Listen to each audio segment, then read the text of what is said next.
je vais vous parler donc du processus d'innovation en entreprise. Un processus, qu'est-ce que c'est? C'est un enchaînement d'activités qui a un objectif défini. Donc, innover, en fait, c'est pas avoir une idée géniale. Comme ça suffit. Non, vous avez sûrement des tas d'idées géniales, mais pour l'instant, ce n'est pas des innovations. Il va falloir travailler pour que ça devienne des innovations.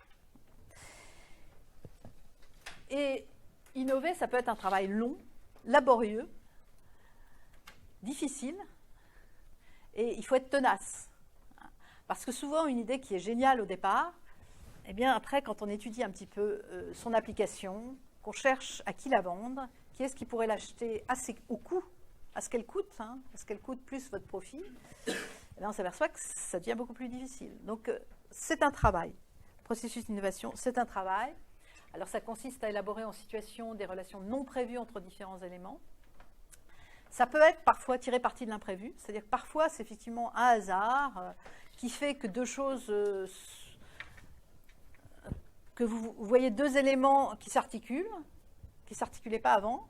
C'est la tarte tatin, c'est l'exemple de la tarte tatin qui serait une tarte qui est tombée à l'envers. Miracle, on s'est aperçu qu'on pouvait, que ça a créé une tarte particulière. Et c'est un processus collectif, c'est-à-dire de moins en moins, on innove tout seul. Pourquoi? Parce que je vous ai dit, une innovation, c'est de plus en plus une combinaison de plusieurs technologies et plus de l'innovation commerciale et plus de l'innovation d'usage. Donc souvent, il va falloir être plusieurs individus avec des compétences complémentaires et même plusieurs entreprises pour mener à bien une innovation. Donc le plus souvent, innover, ça va être un processus collectif entre personnes et entre entreprises qui ont des compétences complémentaires.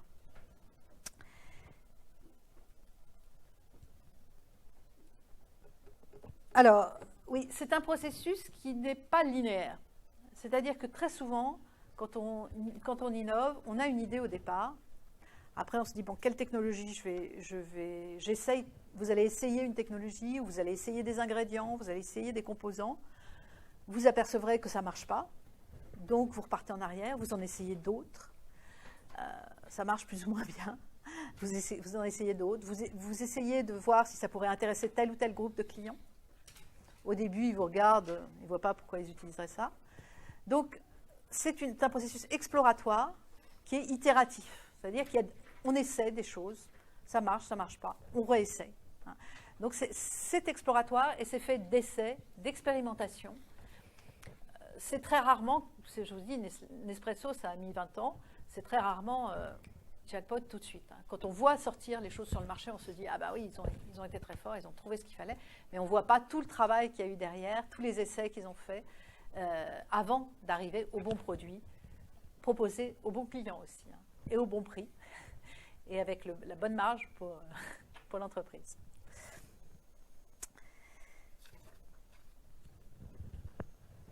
Alors, pour faire ça, il faut que les entreprises entrent en relation avec d'autres personnes. Donc, les entreprises, il faut savoir qu'elles communiquent avec leur environnement, elles échangent des informations, elles échangent des connaissances, elles interrogent des experts, par exemple, sur les problèmes qu'elles ont. Elles peuvent aussi recruter et elles peuvent aussi faire appel à des gens qui ont des savoir-faire particuliers pour les obtenir. Elles peuvent aussi acheter des licences, des brevets pour obtenir des savoir-faire.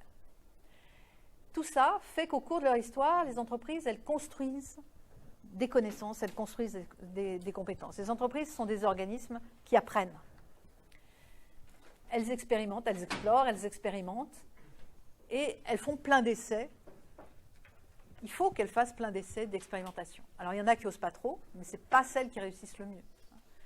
Alors, évidemment, il ne faut pas faire trop d'essais d'expérimentation tous azimuts, parce que les entreprises ont forcément des ressources limitées.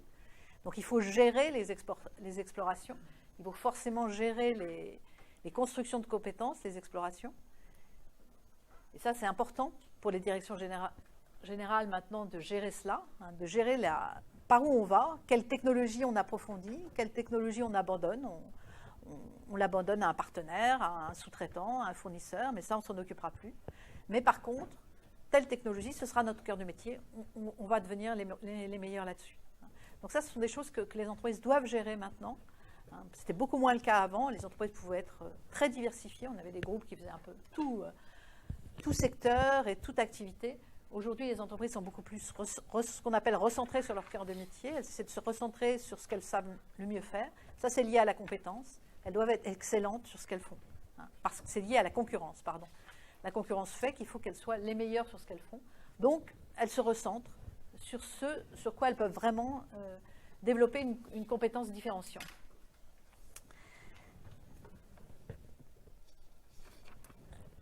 Donc, les entreprises, elles apprennent, et c'est le fait qu'elles ont appris, c'est leur histoire qui fait qu'dans une entreprise, il y a des compétences très pointues sur telle ou telle chose. Si vous êtes un groupe laitier comme Danone, ben vous avez des compétences extrêmement pointues. Vous avez des ingénieurs chez Danone qui connaissent tout aux produits laitiers et aux process qui correspondent. C'est lié à toute l'histoire du groupe Danone. Si vous êtes chez Apple, vous aurez des compétences spécifiques sur les ordinateurs. Compétences spécifiques, réseau spécifique, c'est-à-dire qu'on sait aller chercher les fournisseurs qui vont pouvoir me donner tel ingrédient ou telle machine ou tel service particulier. Parce que depuis le temps que je fais ça, je sais, et j'ai des relations aussi suivies avec tel ou tel fournisseur. J'ai un petit écosystème autour de moi, un petit écosystème de fournisseurs dont je sais qu'ils vont pouvoir me faire exactement l'ingrédient dont j'ai besoin, le composant dont j'ai besoin et dans la qualité dont j'ai besoin, et avec qui je communique bien mes besoins. Et aussi des capacités spécifiques d'apprentissage. C'est-à-dire qu'il y a des entreprises qui savent, effectivement, on va mettre un groupe d'ingénieurs et puis ils vont se mettre sur cette technologie et puis ils vont aller jusqu'à pouvoir développer des brevets, les déposer. Et on décide de développer une capacité d'apprentissage. Il y en a d'autres qui savent moins faire. Alors, quand on ne développe pas en interne, on peut aussi aller acheter. C'est-à-dire qu'on peut recruter ou on peut acheter une entreprise qui a déjà la compétence. Mais bon, il faut avoir les moyens d'acheter. Quand on recrute, il faut être bien sûr que la personne qu'on recrute a réellement les compétences qu'on veut, qu'elle va bien s'insérer dans l'entreprise, qu'elle aura la culture, la bonne culture, qu'elle a bien les compétences qu'on souhaite. Donc là aussi, il y a plus de... Tandis que quand on développe en interne, d'une certaine manière, on sait mieux à quoi s'attendre, mais on ne peut peut-être pas élargir autant qu'on le souhaiterait. Donc il y a une spécificité des parcours des entreprises et cette spécificité va les aider à innover. Parce qu'en fait, c'est parce qu'une entreprise est très bonne dans telle ou telle technologie, dans tel ou tel procédé, qu'elle est très bonne, qu'elle connaît très bien ce type de client, qu'elle va pouvoir innover sur un produit particulier qui est justement au croisement de cette technologie, de ce marché, de ces clients. Donc c'est un petit peu ce qu'il y a de spécifique au parcours des entreprises qui fait qu'elles vont pouvoir innover. Avec des cas où l'entreprise se développe parce qu'elle a racheté. C'est vrai que parfois c'est faux, parfois l'entreprise rachète une PME, mais c'est plus rare, qui fait qu'elle aura la compétence et qu'elle va croiser de compétences et devenir et créer l'innovation, ce que je vous disais, Schlumberger sur les cadres bancaires par exemple. Et c'est ces innovations, ces créations d'activités qui vont la rendre compétitive. Pourquoi les entreprises innovent ? Parce qu'elles sont dans une guerre commerciale, une guerre de concurrence énorme, qui est maintenant qui est liée à la mondialisation. L'intensité de cette concurrence est liée au fait que les marchés sont maintenant mondiaux. Et ça fait qu'elles sont obligées d'innover, de développer des nouveaux produits pour garder leur part de marché. Une entreprise qui n'innove pas, qui est très traditionnelle, il y en a très peu qui arrivent à survivre. Elles sont très vite concurrencées. À part si on sort alors de l'industrie, si on va vers des produits artisanaux, et encore, ça se discute. Ça se discute, c'est pas évident. Donc, important d'avoir ça en tête. Alors, c'est vrai aussi pour des individus, là je parle d'entreprise, mais un individu, vous par exemple, il va souvent innover, en fait, du fait de la spécificité de son parcours. C'est-à-dire qu'il a telle formation, et puis il a tel hobby, par exemple. Donc, il connaît très bien telle technologie, mais il connaît très bien la musique, ou il connaît très bien tel ou tel sport.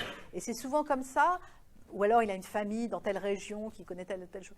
C'est souvent les aspects particuliers de l'histoire d'une personne qui fait qu'elle elle va avoir l'idée de telle innovation et ensuite qu'elle va pouvoir la réaliser parce que, justement, elle est dans le sport, donc elle connaît bien les réseaux de telle ou telle chose, donc elle pourra, par exemple, innover, je sais pas, dans une raquette, ou etc., parce qu'elle saura aussi comment la présenter, comment la vendre et par quel réseau de distribution la vendre. Donc c'est souvent, justement, la spécificité des parcours des entreprises comme des individus qui fait qu'on est capable de développer quelque chose, une idée nouvelle qui n'existait pas sur le marché avant. Alors, l'apprentissage et la création, il ne faut pas les penser comme une accumulation d'informations. C'est-à-dire que vous pouvez avoir dans une entreprise des tas de rapports, des tas de thèses absolument extraordinaires, et qu'en fait les ingénieurs n'aient aucune compétence correspondante. Il faut vraiment, c'est la différence entre connaissance et information. Il y a l'information qu'on peut avoir en lisant un rapport, en lisant une thèse, et puis il y a la connaissance qui est d'avoir intégré cette information dans tout son système de connaissances, dans tous ses référentiels, dans tous les référentiels qu'on a avant. C'est le fait que vous ayez assimilé cette information, que vous les ayez intégrées dans tout votre corpus de connaissances antérieures. Parfois, ça va bousculer d'ailleurs votre corpus, mais c'est tout ce travail-là qui fait que vous connaissez vraiment quelque chose. Et la construction d'une compétence, c'est ça. Ce n'est pas seulement d'avoir les informations sur quelque chose, c'est vraiment les individus qui font la compétence. C'est pour ça que parfois, les entreprises, quand elles dégraissent trop violemment, elles peuvent perdre des compétences. C'était arrivé à une entreprise qui était leader dans le biscuit, qui avait perdu la recette de son biscuit phare, biscuit plus important. Ils ont perdu la recette parce que c'était un ingénieur qui est parti à la retraite, et puis après on ne sait plus où il était, perdu. C'était à une époque où il y avait moins d'écrits dans les entreprises. Donc ils ont retrouvé la recette en s'adressant à leurs fournisseurs, et leurs fournisseurs de chocolat en fait.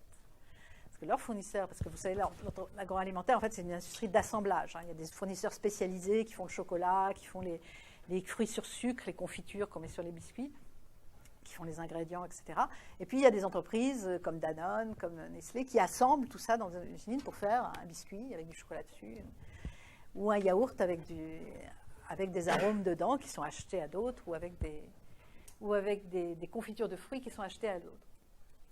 Et donc leur fournisseur de chocolat, il avait très bien étudié ce biscuit pour justement fabriquer un chocolat qui s'accrocherait parfaitement sur ce biscuit et qui irait très bien dans les arômes. Donc il avait la recette du biscuit, donc il a pu le rendre. Bon, ça c'était une époque, c'est vrai que l'industrie agroalimentaire à une époque n'avait pas encore beaucoup d'écrits. Maintenant toutes les procédures de qualité sont passées là-dedans et beaucoup de choses la plupart des choses sont écrites, sont codées, sont dans les dossiers. Et donc on risque plus trop de perdre la recette de son biscuit phare. Mais c'est pour vous dire que quand même que c'est effectivement, il ne faut pas perdre de vue que toute la compétence de l'entreprise, elle est dans les hommes. Si vous les deux motivez, ou si lors d'un rachat, rachat, ça veut dire qu'il y a une entreprise qui a une certaine culture d'entreprise, qui en rachète une autre, qui a une autre culture d'entreprise.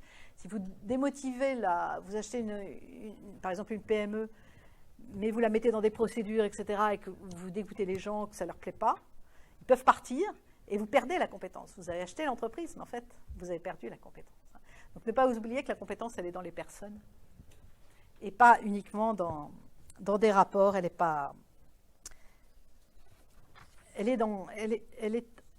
intégrée aux personnes. Alors, parler un peu des différentes sortes d'apprentissage. Donc, on va parler des différentes sortes d'apprentissage et des différentes sortes de connaissances. Donc, l'apprentissage, il y a l'apprentissage classique. C'est celui-là, je vous fais court. C'est ce qu'on peut appeler un apprentissage classique. Dans une entreprise, on envoie son personnel en formation. Il va suivre des cours. C'était un type d'apprentissage classique. Et puis, il y a l'apprentissage par l'usage et la pratique. C'est celui qu'on a en général maintenant quand on achète un nouvel iPad ou un nouvel iPhone. On n'a pas de mode d'emploi, on n'en lit pas, on essaie, on voit si ça marche. Et puis, en fait, c'est par l'usage et la pratique qu'on sait s'en servir. C'est un petit peu le cas aussi, face à une nouvelle ligne de production, il y aura une partie, vous allez lire les modes d'emploi, vous allez quand même lire Mais il y a bien savoir faire marcher une ligne de production, c'est aussi tout un ensemble d'essais. Hein, c'est aussi tout un ensemble de... On le fait plusieurs fois, on essaie de voir ce qui marche pas. Donc là aussi, c'est de l'expérimentation, c'est de l'usage et de la pratique. Hein. Et même dans du high-tech, dans des technologies très, très élaborées, il y a beaucoup d'apprentissage par l'usage et la pratique. Par l'interaction. Les entreprises apprennent énormément par l'interaction, notamment avec leurs fournisseurs. Le plus souvent, comment utiliser un ingrédient, un composant, c'est votre fournisseur de cet ingrédient qui va vous dire cet ingrédient, vous l'utilisez à telle température, vous l'utilisez sous telle pression, attention, si vous le mettez à 100 degrés, là, vous n'aurez plus le même arôme, etc. Donc il y a tout un apprentissage qui se fait par interaction, notamment avec les fournisseurs, qui peut se faire aussi avec des entreprises de conseil, par exemple, qui vont venir conseiller l'entreprise, ou des experts qui vont aussi... donc là aussi, apprentissage par interaction. Aussi avec les organisations publiques. Et en France, particulièrement, les entreprises privées ne font pas beaucoup de recherche, pas assez, et s'appuient énormément sur la recherche publique. Donc vous avez par exemple la pharmacie. Si vous êtes dans une entreprise pharmaceutique, l'ingénieur qui est dans la recherche en entreprise pharmaceutique, c'est pas mal qu'il ait gardé des relations avec ses anciens amis étudiants qui sont maintenant à l'hôpital, surtout s'ils sont dans des services de pointe, de recherche de pointe. Il sera jugé aussi là-dessus, l'ingénieur qui est le scientifique qui est dans la recherche pharmaceutique. Parce que ça permet de savoir où va la recherche, est-ce qu'il y a des nouvelles molécules qui sortent, quel type de traitements nouveaux apparaissent, quel type de maladies nouvelles, quelles sont les normes, qu'est-ce qui est considéré comme des voies prometteuses pour de nouveaux traitements. Donc tout ça, c'est des choses qui jouent beaucoup. Ici, vous avez beaucoup d'entreprises qui viennent travailler avec les labos en technologie alimentaire, par exemple. On travaille beaucoup avec des PME ou avec des grands groupes. Alors, les entreprises elles apprennent des choses technologiques. Elles peuvent apprendre aussi sur leurs concurrents, par exemple. Les fournisseurs il paraît que les fournisseurs sont la meilleure manière de savoir ce que vont faire vos concurrents. Parce que le fournisseur, par exemple, un fournisseur d'équipement qui essaie de vous vendre une machine, il va avoir tendance à vous dire « Ah, mais vous savez, votre concurrent, là, il m'a acheté 2 lignes. Hein. Il m'a acheté 2 lignes. Ça vous montre qu'il y a du marché pour ce type de produit. Hein. Donc, vous devriez m'en acheter aussi. Il ne faut pas que je touche mon micro. » Donc, les fournisseurs sont des gens qui parlent beaucoup. Et c'est pour ça, d'ailleurs, que quand vous allez visiter une entreprise, on vous donne un badge et on fait très attention par où vous passez, et surtout si vous êtes fournisseur. Et même quand vous êtes étudiant, souvent, on ne vous laisse pas être trop près des lignes de production, parce que c'est des sources de diffusion de l'information et donc aussi d'apprentissage. Parce que savoir ce que font les concurrents, c'est important pour une entreprise. Alors, tous ces apprentissages vont générer des connaissances. Et en fait, toutes les connaissances, elles ne sont pas pareilles. Vous avez des connaissances formelles. Les connaissances formelles, c'est celles qui sont officielles.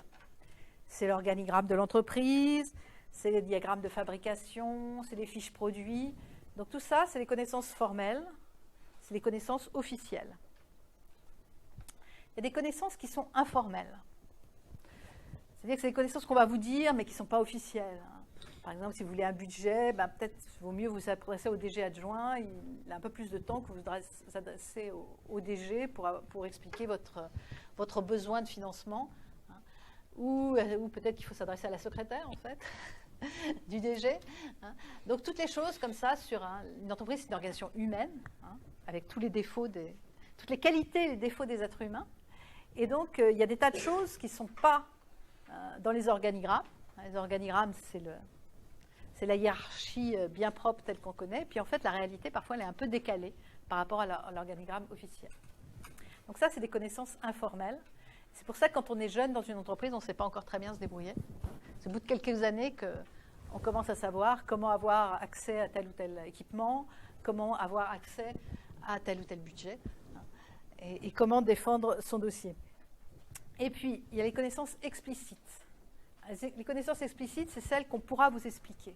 Parce qu'elles sont codées, elles sont d'une certaine manière codées et on peut les expliciter par le langage. Donc, les connaissances explicites, c'est tout ce qu'on va vous dire ou vous diffuser sous forme écrite ou sous forme orale.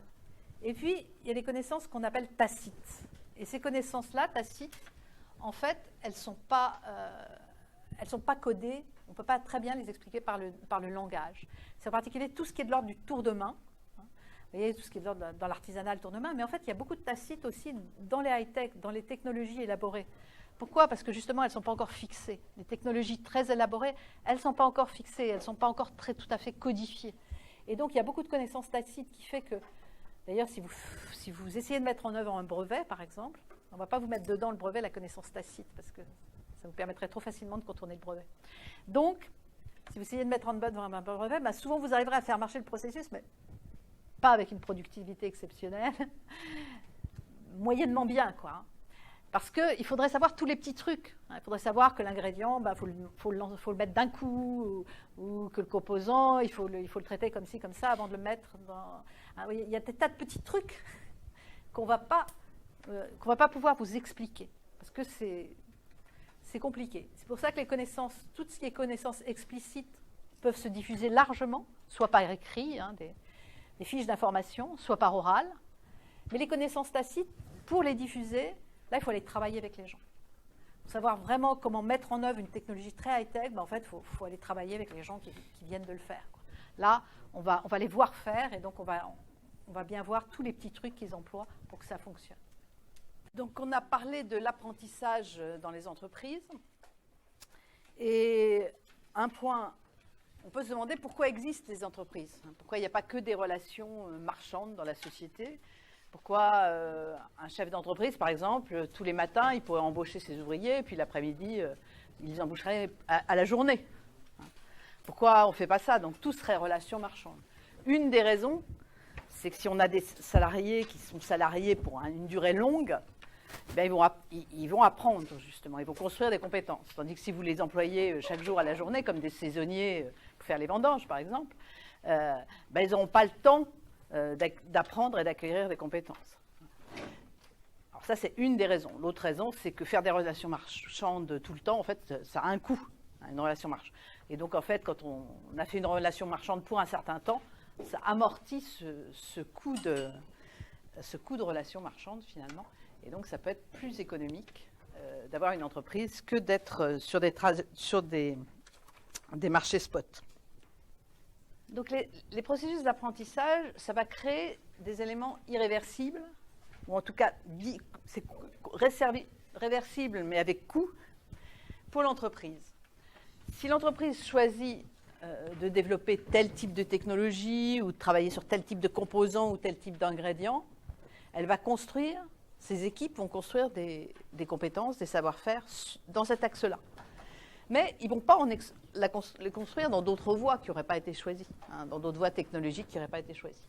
De même, ils vont construire des relations externes avec certains fournisseurs qui sont utiles dans cet axe technologique, pour cette technologie, ou pour ce composant, ou pour cet ingrédient. Et faisant cela, ils ne vont pas construire d'autres réseaux. Et comme les ressources sont limitées pour les entreprises comme pour les individus, forcément, on est obligé de choisir. On ne peut pas tout faire. Donc, les entreprises sont obligées de choisir des voies de recherche, des voies d'approfondissement, mais il faut qu'elles le fassent de façon consciente. Il faut qu'elles le fassent en raisonnant, en essayant d'anticiper l'avenir, comment les technologies vont évoluer, comment le champ technologique va évoluer, comment le champ concurrentiel va évoluer. Est-ce que je vais voir dans mon champ concurrentiel apparaître un Sony, par exemple, qui n'était pas du tout dans le champ concurrentiel et puis qui tout d'un coup s'y met avec une nouvelle technologie qui me bouleverse complètement mon secteur.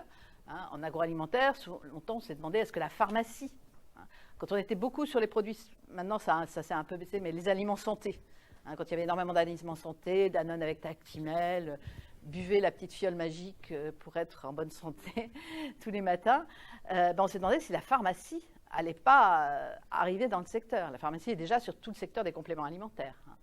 Donc, et donc avec des arguments, si on est sur l'argument santé, c'est sûr que la pharmacie peut en avoir d'un peu meilleur que ceux de l'agroalimentaire. Donc sa question, est-ce qu'une entreprise agroalimentaire, elle devait se demander, est-ce qu'il faut que je recrute quelques pharmaciens? Est-ce qu'il faut que je recrute des gens qui ont cette compétence médicale, pharmaceutique et bon, à un certain moment, d'ailleurs, ils ont été un petit peu, du point de vue des compétences, sur cette voie-là. Voilà. Donc, il faut tout cet ensemble d'apprentissage, de construction de compétences. Il faut que les entreprises les gèrent, qu'elles soient conscientes que... Alors, évidemment, si ces voies qui ne sont pas explorées, si tout d'un coup elles s'aperçoivent qu'il faut les explorer, mais à ce moment-là, il faudra recruter.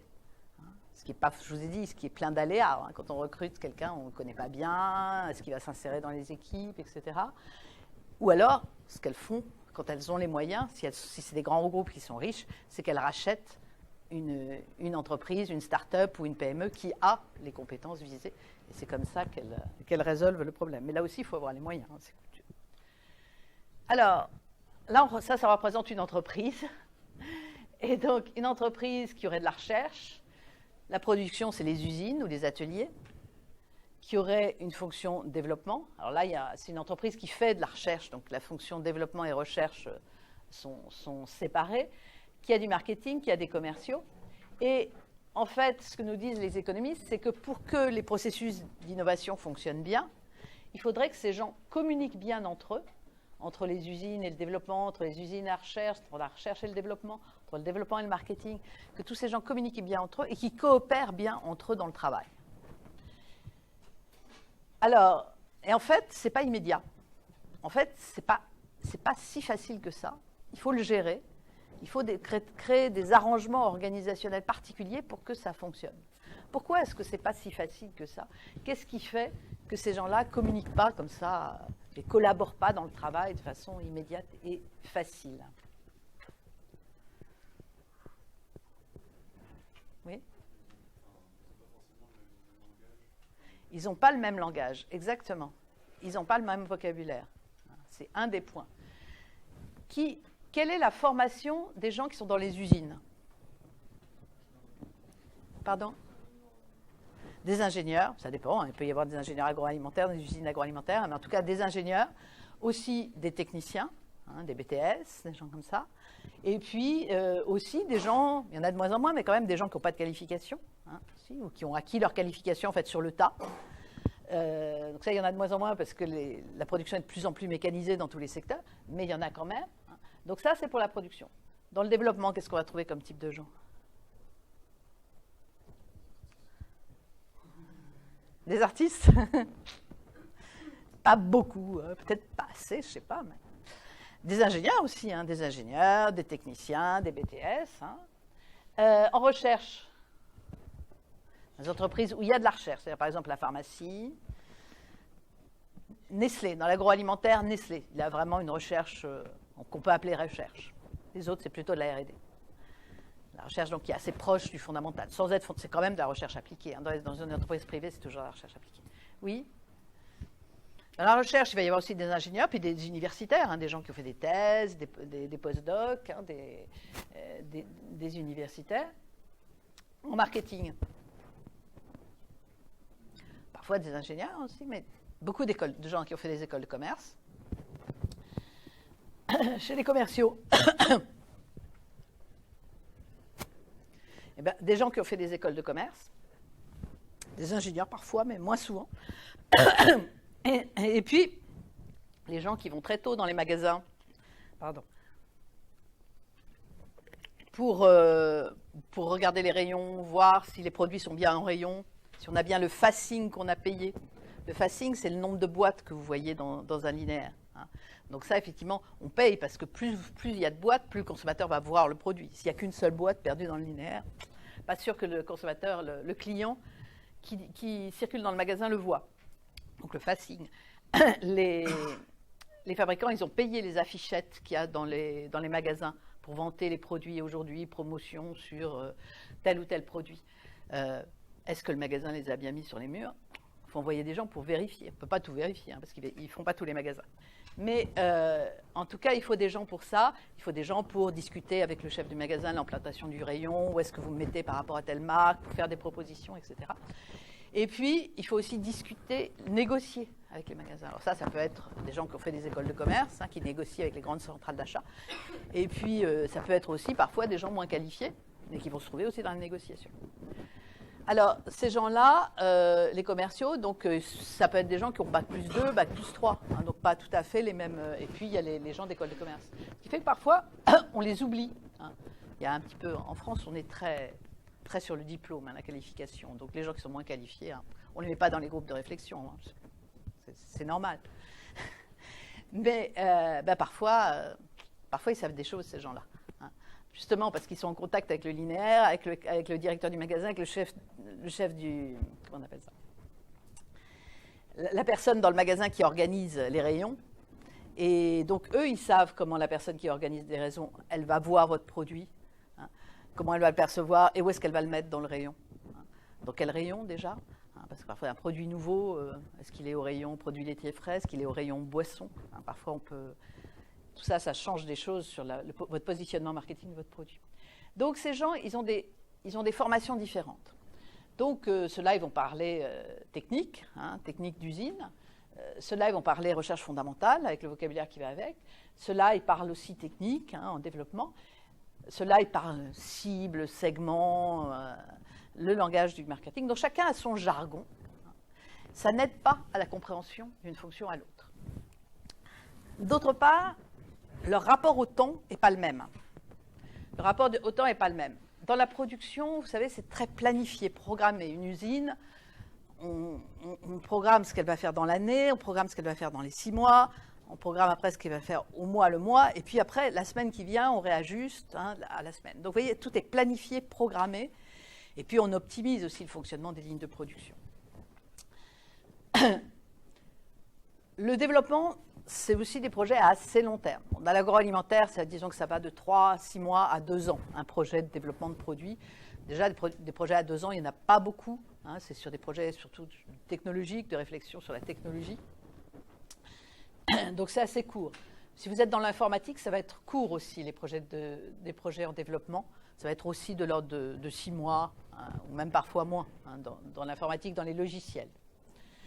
Dans la pharmacie, là, c'est des projets à 5, 10, 15, 20 ans. C'est très, très long.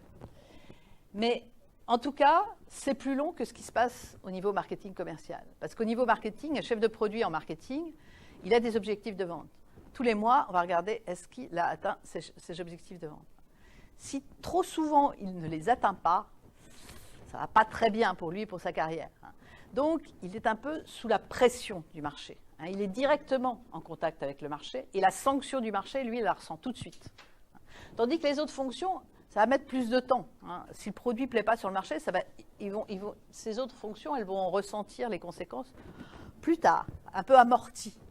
Tandis que c'est tout de suite. Les commerciaux, ceux qui discutent, qui négocient avec la grande distribution, qui est assez... La grande distribution, elle essaie d'avoir des prix bas. Elle fait tout pour ça. Donc, dans la négociation, si vous voulez prendre l'ascendant sur quelqu'un, eh bien, vous lui faites sentir votre profond mépris, vous le faites attendre, vous le traitez limite par courtoisement pour bien lui faire sentir que s'il ne fait pas affaire avec lui, il y en a 10 autres qui attendent derrière la porte. Et donc, il a intérêt à être très accommodant, notamment sur les prix. Donc, ce genre de négociation un peu rude, vous voyez que c'est la pression du marché, là, mais... directement. Et les gens comme les commerciaux, eh bien, donc quand ils ont affaire, ça c'est quand ils ont affaire à la grande distribution, quand ils ont affaire à des entreprises, quand c'est de la négociation, quand on vend à des entreprises, c'est ce qu'on appelle du business to business, des entreprises vendent à d'autres. C'est généralement souvent plus courtois, et là c'est sur des aspects plus techniques, c'est plus rationnel, on va dire, comme type de négociation. Mais ces commerciaux, ils sont souvent managés d'une manière un petit peu rugueuse, on va dire. C'est des gens qu'on paye suivant les ventes, qui ont des primes à la vente. Il y a des concours du meilleur vendeur. Enfin, donc vous voyez que c'est un univers culturel.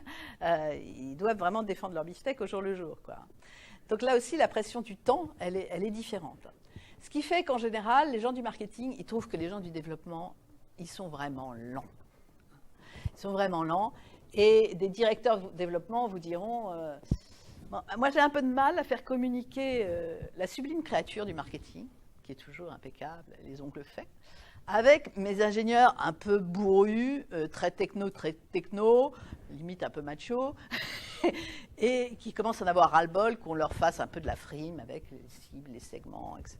C'est un univers un petit peu, la communication, le marketing, c'est vrai que c'est aussi un univers un peu d'esbrouf, par le métier, c'est le métier qui parfois fonctionne pas forcément très bien avec les autres univers. C'est pour ça que chez L'Oréal, par exemple, vous avez toute une escouade de gens, d'ingénieurs, notamment parmi lesquels parfois des ingénieurs agro, qui sont là en fait pour faire le lien entre les usines, le développement, parce que la recherche chez L'Oréal, il y en a un petit peu, mais disons la recherche, le développement, les usines et le marketing.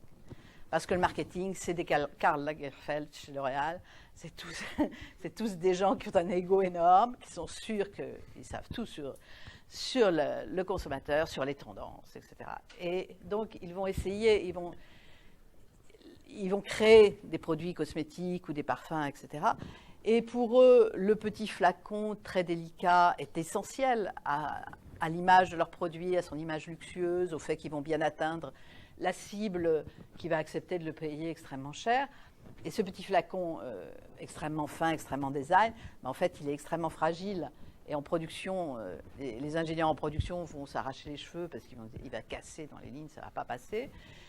Et donc, il y a toute une escouade d'ingénieurs qui est là pour essayer de faire le lien entre les usines et le marketing et d'arriver à négocier avec le marketing pour que, certes, le flacon soit design, etc., mais qu'il soit aussi robuste et qui passe sur les lignes de production parce que sinon on va exploser les coûts et de toute façon le flacon se vendra pas s'il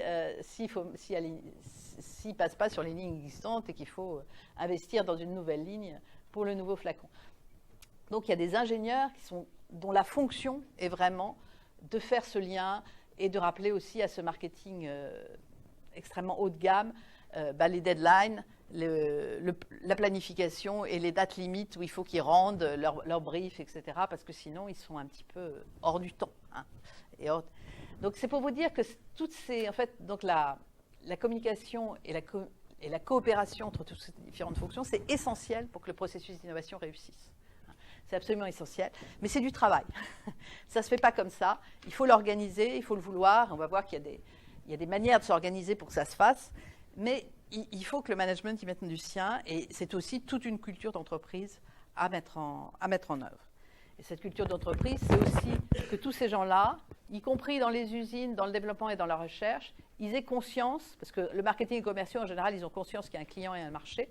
Le développement aujourd'hui, par exemple en agroalimentaire, en général, ils ont tout à fait conscience qu'il y a un client et un marché. Dans les usines, parfois, c'est moins sûr, hein. Et quand on est dans une entreprise où il y a de la recherche très avancée, il faut quand même qu'il soit dans une optique où c'est de la recherche appliquée, on travaille pour un marché, on travaille pour un client. On ne va pas en entreprise privée pour faire de la recherche fondamentale. Hein. C'est tout à fait légitime d'en faire, mais ce n'est pas le lieu pour le faire. Là, on va faire de la recherche appliquée. Il faut que tous ces gens aient conscience qu'on travaille pour un client, pour un marché. On ne travaille pas seulement pour l'usine, on ne travaille pas seulement pour faire fonctionner la ligne de fabrication pour qu'elle fonctionne. Il faut qu'elle produise, in fine, quelque chose qui va satisfaire le client, le marché.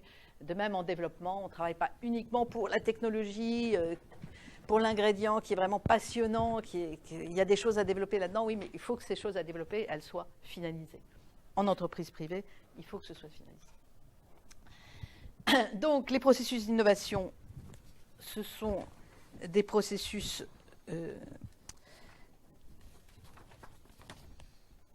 collectifs, exploratoires, qui vont reposer sur des compétences spécifiques à la firme, et ce sont des processus particulièrement marqués par l'incertitude.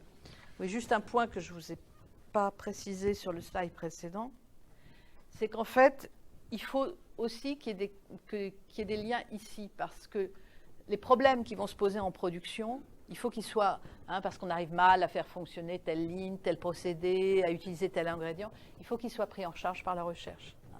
Et de même, les problèmes de développement aussi. Donc, il ne faut pas que la recherche, elle soit hors sol. Il faut qu'elle ait des liens, et ce n'est pas toujours facile. Alors, je reviens aussi sur ce slide, parce qu'en fait, toutes ces communications ne se font pas nécessairement aussi facilement, parce que ces gens, ils ne sont pas tous forcément au même endroit géographique. En agroalimentaire, par exemple, les usines, elles sont où? Et dans beaucoup de secteurs, les usines, elles sont où? Elles sont là où le prix du mètre carré n'est pas trop cher. Donc, on ne va pas les mettre au cœur des villes. On les met, alors en agroalimentaire, on les met souvent à la campagne. Pourquoi? Parce qu'elles ont besoin de matières premières agricoles qui sont pondéreuses souvent et peu coûteuses. et donc qui ne vont pas amortir un transport long. Hein. Si vous faites un transport long avec une matière qui ne vaut pas grand-chose, eh bien, in fine, votre matière, elle vaudra très cher, elle vaudra le coût du transport. Donc, ces usines, elles sont souvent à la campagne. Le marketing, si vous voulez recruter un bon marketeur et que vous lui proposez d'aller travailler à Trifouilly-les-Ouards dans un coin paumé, vous aurez un peu de mal. Donc souvent, les fonctions marketing, elles sont souvent dans les villes, dans les grandes villes. Donc déjà, éloignement. Les fonctions R&D, souvent il y en a une partie qui est près des usines, quelques ingénieurs qui sont près des usines pour justement travailler sur les problèmes des lignes de production. Et d'autres qui vont être entre les deux. Entre les deux. Donc, parfois, ces gens ne sont pas dans les mêmes villes. Parfois, ils ne sont même pas dans des groupes internationaux, ils ne sont même pas dans les mêmes pays. Les R&D de Danone qui est à Palaiseau, il va travailler avec des marketeurs qui vont être en Pologne, qui vont être en Tchéquie, qui vont être en Roumanie ou en Espagne, en Italie. Donc, avec des gens qui sont aussi avec une culture différente, qui ne parlent pas la même langue, etc. Donc, c'est ça aussi qui fait que ce n'est pas facile. C'est pour ça aussi que les grands groupes internationaux font souvent des week-ends ou des semaines où ils rassemblent leurs cadres de plusieurs pays. C'est aussi pour que les gens soient un petit peu côtoyés. Parce que la communication par électronique, par mail, c'est bien, mais ça a des limites. Notamment quand on est sur des choses, et souvent dans l'innovation, on peut être sur des choses un petit peu conflictuelles. Quand on doit dire à quelqu'un, bah oui, non, mais ce que tu as dit, moi, je peux pas en tenir compte, parce que compte tenu de mes contraintes, par mail, ça va être un peu brutal et ça risque d'être mal perçu, de se terminer en conflit, parce qu'il n'y a pas tout le non-verbal, il n'y a pas le sourire qui va avec, il n'y a pas le regard apaisant qui va avec. Quand on affirme un désaccord, qu'on est en face, on y met des formes qui passent par le non-verbal, qui passent par l'expression. Par électronique, ce n'est pas le cas, donc ça peut être. Donc il vaut mieux que les gens se soient rencontrés, qu'ils ont parlé d'autre chose que du boulot. Et dans ce cas-là, les désaccords sont plus faciles à exprimer. Donc, les processus d'innovation sont des processus exploratoires. Et en fait, je vous ai dit au départ d'un processus d'innovation, on ne sait pas exactement ce qu'on aura à la fin. Donc, on est dans une situation où il y a plein de choses qu'on ne connaît pas. Et plus l'innovation est forte, importante pour l'entreprise, moins elle connaît de choses au départ.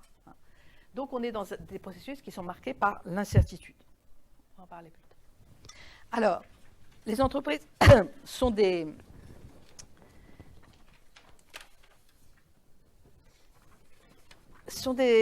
organisations qui apprennent. Et ça, c'est la courbe d'expérience ou d'apprentissage qui est quelque chose qui a été constaté. C'était constaté d'abord dans l'aéronautique, puis ensuite on l'a constaté aussi dans d'autres secteurs. Alors, qu'est-ce qu'il y a dans cette courbe? Les coûts unitaires, et puis ici, en fait, le temps. Et c'est en fait l'expérience de l'entreprise. Plus une expérience a d'entreprise, plus elle a, au cours de son histoire, cumulé la production sur cet avion, ou sur ce yaourt, ou sur ce biscuit. Et donc, c'est une exponentielle inverse. Donc, ça veut dire que à chaque fois que la production cumulée double, donc à chaque fois que l'expérience de l'entreprise double, les coûts unitaires diminuent d'un pourcentage constant. C'est ça que représente cette courbe. Ce qui veut dire que vous êtes une start-up, vous voulez demain produire du yaourt, vous vous lancez sur le marché du yaourt. Vous allez être où sur cette courbe de coûts? Vous allez être au début de la courbe, donc vous allez être ici. Les grands groupes qui existent, qui sont déjà sur le marché du yaourt, ils sont où du point de vue de leur coût? Ils sont là. Donc ça craint. C'est difficile. Alors pourquoi est-ce qu'ils ont cet avantage-là, ceux qui depuis longtemps fabriquent ce produit, que ce soit un yaourt, un logiciel ou un avion? Qu'est-ce qui fait qu'est-ce qui peut être l'explication? Le savoir-faire. Pardon? Le savoir-faire. Voilà. Ça fait longtemps qu'ils produisent. Donc, d'une part, parfois, ils ont trouvé des sources de matières premières meilleur marché, des fournisseurs meilleur marché. Et puis, ils se sont formés. Ils ont développé leurs compétences sur ce procédé. Ils savent très bien faire le procédé. Donc, ils savent économiser les matières premières, ils savent économiser le travail, ils sont beaucoup plus productifs, et ils savent économiser l'énergie sur la ligne de fabrication. Ils ont optimisé la manière d'utiliser leur ligne de fabrication. Et puis aussi, ils ont innové. Ils ont inventé des nouvelles machines, ils ont inventé de nouveaux procédés qui sont plus efficaces. Donc, tout ça, ça joue. Donc, si vous êtes une start-up, qu'est-ce que vous avez comme solution? Oui? La qualité, c'est-à-dire qu'effectivement, vous pouvez essayer de vous positionner sur une petite niche de marché qui accepte des prix un peu exorbitants. Il va falloir que vous donniez à votre produit une aura particulière, et puis aller chercher les CSP++, qui donnaient à votre produit un aspect tendance pour qu'ils acceptent de le payer extrêmement cher et couvrir vos coûts énormes. Sinon, ce que font la plupart des entreprises, vous allez sous-traiter. Vous allez sous-traiter à d'autres entreprises, pas forcément des grands groupes, mais même des PME ou des entreprises moyennes, mais qui ont quand même depuis longtemps produit ce type de produit, et donc dont les coûts sont à ce niveau-là. C'est ce qu'a fait, Michel et Augustin en biscuits, par exemple. Effectivement, en biscuits, vous avez des groupes qui sont, comme lui, qui sont installés depuis longtemps sur ce segment-là, et donc pour être compétitifs, au début, ils ont juste, c'est à des boulangeries qu'ils ont fait produire leurs biscuits, et puis après à d'autres entreprises. Mais donc ça leur permet d'avoir des coûts convenables. Donc ça, c'est important d'avoir en tête quand on crée un produit.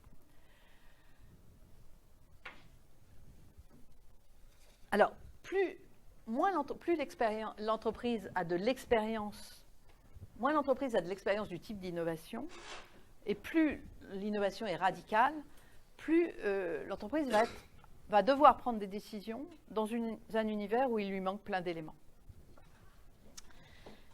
Le système de représentation, le cadre de référence, il y a des trous.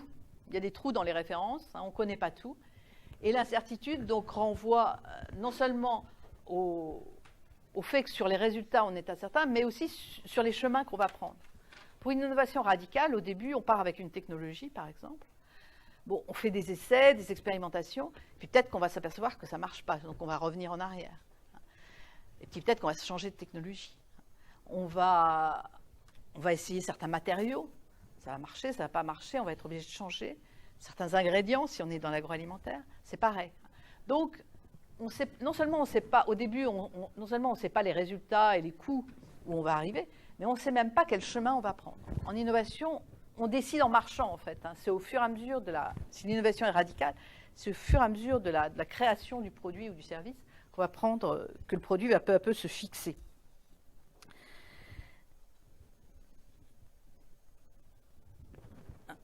Par exemple, un exemple pour vous montrer ça, c'est un exemple qui s'est passé dans l'entreprise 3M.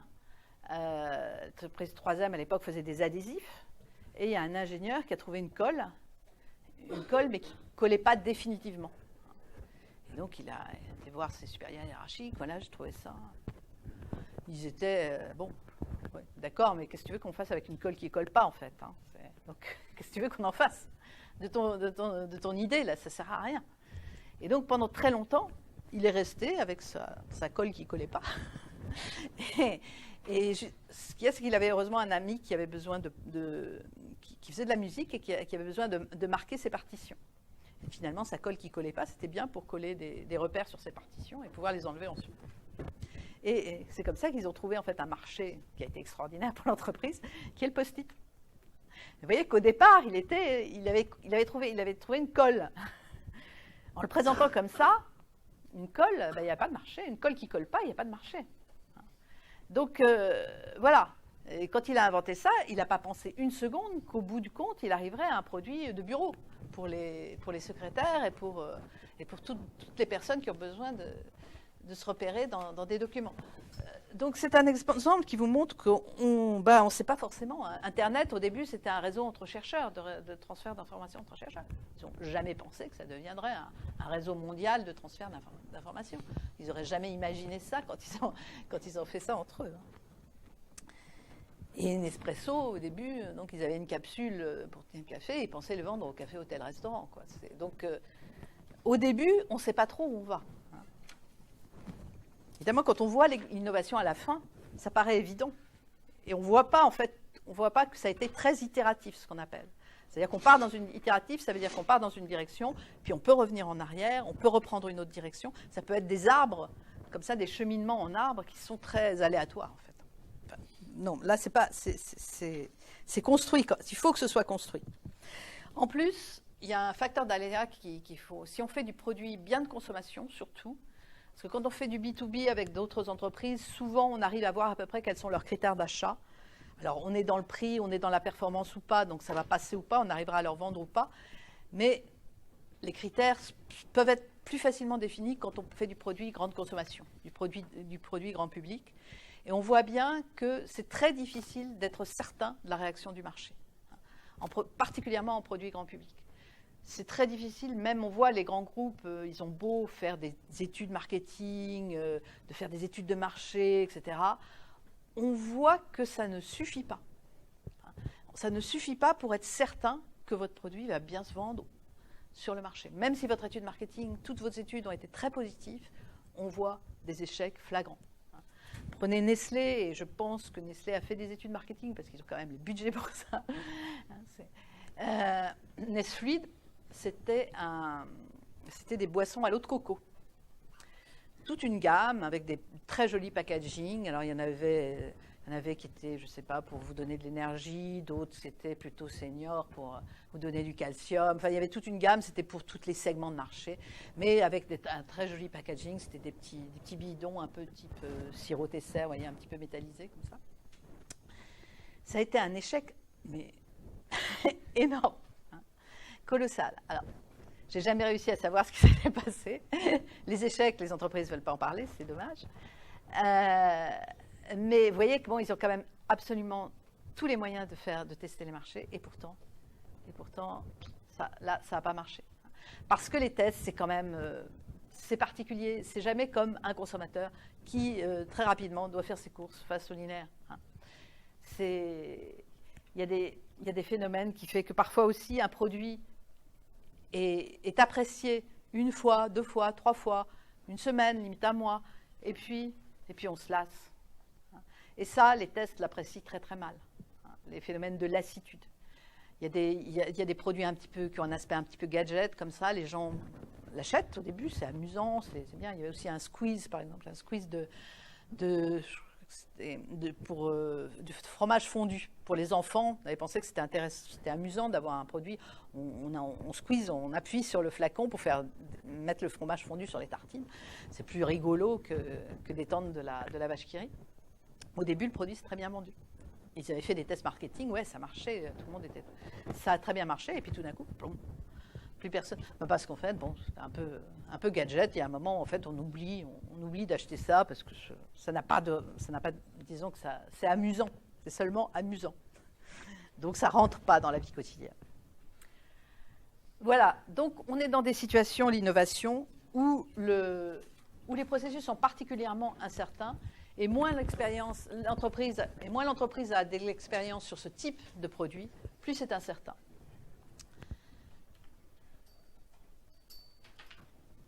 Alors, un petit peu d'économie. Il y a des situations, les économistes classent les situations, des situations où l'état du monde est fixe, où il est certain. Ça ne veut pas dire qu'on le connaisse, hein, mais en fait, il est là. Il est là, il n'y a pas d'aléa. Mais il y a des choses qui n'ont pas d'aléa qu'on ne sait pas. Hein. Sans aléa. Et des situations où on fait face à des phénomènes aléatoires. Quand on fait face à des phénomènes aléatoires et qu'on a un historique suffisamment long, on peut en déduire une probabilité. Et donc, on peut calculer une probabilité. Si par exemple, vous envoyez une facture à des clients, l'entreprise, à chaque fois qu'elle envoie une facture à un client, elle a tout un historique des factures qu'elle a eues dans le passé. Elle sait qu'il y a 70% des clients qui payent dans les délais sans problème. Elle sait qu'il y en a 20% qui vont payer en retard, puis il y en a 10% qui ne paieront jamais. Donc elle a cet historique. Donc à chaque fois qu'elle envoie une facture, en fait, elle peut calculer la probabilité de paiement. Elle a son historique qui lui donne des fréquences. Et si l'historique est long, c'est quasi... c'est robuste. Donc, tous ces éléments où on est face à des phénomènes aléatoires, Les économistes disent qu'on peut calculer des risques. C'est des risques qu'on va calculer. Et tout le système des assurances repose là-dessus. Les assurances, justement, ils passent leur temps à faire des calculs pour voir quels sont les risques associés, donc les probabilités associées des différents états du monde pour les états de santé, les accidents automobiles, etc., pour les différentes catégories de personnes. Il y a des tas de gens qui passent leur temps à étudier ça, et donc c'est toute l'étude des risques. Et ça répond à des situations où on est dans des phénomènes aléatoires. Et puis, il y a des situations où on ne peut pas évaluer les probabilités. Parce que vous faites une innovation, personne ne l'a fait avant, vous n'en avez aucun historique. Bon, les probabilités que ça marche, les probabilités que le client l'apprécie, c'est pas du tout évident. Alors, évidemment, plus vous êtes dans une... alors, dans ce cas-là, les économistes parlent d'incertitude radicale, ou knightienne, parce que le premier à avoir différencié risque et incertitude radicale, c'est un monsieur qui s'appelait Knight, et c'était il y a pas mal de temps. Donc là, on est dans ce qu'on appelle incertitude, puis on met radicale pour bien... pour que ce soit plus... Quand on ne peut pas calculer une probabilité. Alors, dans un contexte d'innovation forte, justement, on est dans des cas où on ne peut pas calculer des probabilités. Alors, si vous êtes dans un contexte d'innovation faible, d'innovation incrémentale, par exemple, vous avez déjà lancé le yaourt à la noix de coco, vous avez un historique par exemple, Danette. J'imagine que l'entreprise Danette, ils ont déjà lancé, je ne sais pas, si vous regardez les linéaires, ça doit être 15-20 Danette à des parfums différents, donc 15 références de Danette. Le jour où ils vont faire une énième Danette, je ne sais pas, au cactus, à la figue de Barbarie, etc., ils ont quand même un bon historique. S'ils ont déjà fait des Danettes avec des parfums un peu exotiques, ils vont pouvoir, à mon avis, évaluer un petit peu quel marché. Ils vont pouvoir utiliser les probabilités, les fréquences de marché qu'ils ont atteints avec leur historique pour faire des calculs pour évaluer la part de marché de la Danette. Et ils font ça. Hein. Les groupes font ça quand ils lancent un nouveau produit, alors avec leurs produits à eux, et puis parfois, si c'est un produit, mettons que, je ne sais pas, c'est un biscuit, mais un biscuit qui va être un peu sur le marché de la confiserie, par exemple, ils ont peut-être aller voir la part de marché d'un concurrent qui fait de la confiserie, un produit peut-être d'un autre secteur qui a déjà été lancé, mais qui est en fait vise à peu près la même cible et correspond un petit peu à la même situation d'utilisation, ils vont se servir de ce modèle-là pour estimer la part de marché de leur nouveau produit. Donc ils font comme ça, donc effectivement il y a des éléments mathématiques en essayant de trouver des historiques, que ce soit dans l'entreprise ou ailleurs, pour justement avoir des modèles et puis se dire oui mais mon produit en fait il va pas prendre tout ce marché-là, donc parce qu'il est un peu particulier, donc je prends une probabilité d'un demi par exemple. Donc ils vont faire, ça va être des probabilités subjectives, mais ils vont quand même pouvoir utiliser des méthodes mathématiques. Mais vous voyez que c'est dans des cas d'innovation très incrémentale. Puisque c'est des produits dont on peut trouver des proximités sur d'autres produits qui sont proches sur le marché. Et généralement, pas des innovations de rupture. Donc Dozy vous dit, le résultat technique et encore moins le résultat commercial des activités de recherche peuvent à peine être entrevus ex ante. On ne sait pas où on va. Alors, je vais peut-être...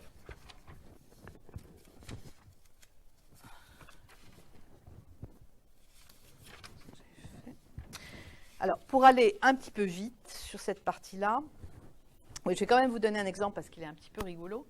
C'est un exemple dans la pharmacie d'une molécule qui était active. Alors, c'est dans la pharmacie. Ils font d'abord des expériences sur l'animal. Ensuite, ils font des premières expériences chez l'homme pour voir un petit peu quelle dose il faut atteindre chez l'homme. Ils font aussi toute une étude in vitro des molécules pour essayer de voir les processus métaboliques en lien avec cette molécule. Et puis, à un certain moment, il faut une étude clinique chez l'homme jusqu'à un peu moins de 100 personnes. Et puis, à un moment, il faut qu'ils arrivent à 1000 personnes pour voir s'il y a des effets secondaires. Donc ça peut prendre 5, 10, 15 ans, ça dépend des molécules. Et là, ils sont arrivés, donc une molécule qui adressait des maladies très graves. Et tout marchait bien jusqu'à la phase 3. À la phase 3, sur des milliers de personnes, il faut des milliers de personnes pour arriver à avoir des effets secondaires qui sont sur un tout petit pourcentage de la population, donc il faut prendre une grande population. Et en phase 3, ils se sont aperçus que justement sur un tout petit pourcentage, il y avait des effets très graves. des effets très graves de cette molécule qui faisaient qu'en fait, ils ne pouvaient absolument pas la lancer comme médicament. Parce que des effets secondaires beaucoup trop graves, même si c'est sur une toute petite partie de la population. Donc tout ce travail pendant des années, qui ne sert à rien. Alors ils ont trouvé un moyen de se raccrocher. Ils l'ont dilué énormément. Ils l'ont transformé en crème à passer sur la peau. Et en fait, c'était quelque chose qui servait à démyéliser les neurones. Et en fait, c'est devenu en cosmétique. Ils l'ont lancé comme crème contre la cellulite. Donc c'est un exemple très drôle, mais qui vous montre. Et en fait, là, ça a été très rentable. Pourquoi? Parce que la cosmétique, la réglementation est beaucoup moins forte. Donc, pas besoin de refaire des études cliniques avec des milliers de personnes. Ce qui coûte très cher pour développer un médicament, c'est les études cliniques. Il faut du personnel médical pour les faire, et il faut le faire sur un nombre important de personnes. Donc là, pas besoin d'études cliniques énormes. Le cadre réglementaire est quand même plus souple. Il faut un produit cosmétique, il ne faut pas qu'il pénètre la peau. Donc, il suffit qu'il ne pénètre pas pour qu'il n'y ait pas de risque d'effet secondaire. Et du coup, ça a très bien marché, ils se sont fait plein d'argent avec ça. Donc vous voyez que c'est pour vous montrer que c'est effectivement un processus où au départ, on ne sait pas où on va arriver. Parfois, on a des surprises assez importantes.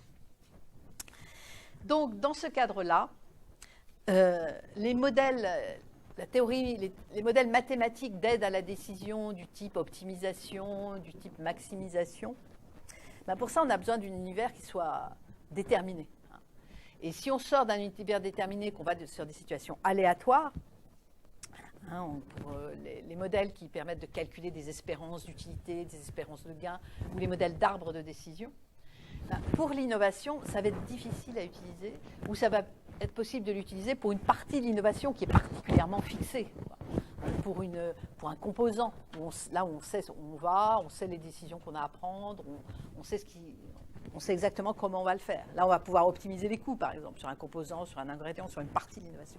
Mais sur l'ensemble de l'innovation, ces outils mathématiques ne vont pas être d'un grand usage tant que l'innovation n'est pas définie, fixée. Après, une fois qu'elle sera définie, fixée, là, vous pourrez utiliser ce type de modèle pour, par exemple, optimiser les coûts, chercher les meilleures solutions.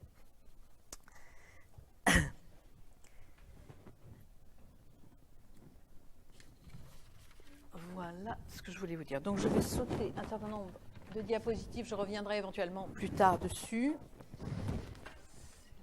Voilà. Donc, on va être en situation d'innovation, plutôt dans ce qu'on appelle une rationalité procédurale. C'est-à-dire qu'en fait, c'est la manière de raisonner, la manière d'organiser l'exploration qui va être rationnelle ou pas. Au cours du processus d'innovation, vous pouvez soit aller au hasard, soit collecter de l'information, aller voir les experts qu'il faut, et structurer l'information que vous avez de manière intelligente. Et vous pouvez organiser bien vos expérimentations, vos tests, vos études consommateurs en cohérence, avoir un cheminement intellectuel cohérent sur votre innovation ou pas. C'est ça qui va être rationnel ou pas. Et c'est pour ça qu'on parle plutôt de rationalité procédurale. C'est le processus de choix, le mode de délimitation, comment vous allez organiser votre exploration des possibles, que vous allez faire de manière plus ou moins pertinente, plutôt que une décision ponctuelle.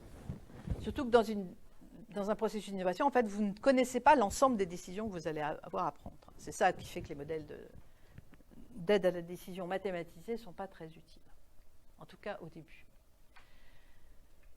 Voilà, donc la première chose que vous allez avoir à faire, c'est identifier les problèmes de votre client.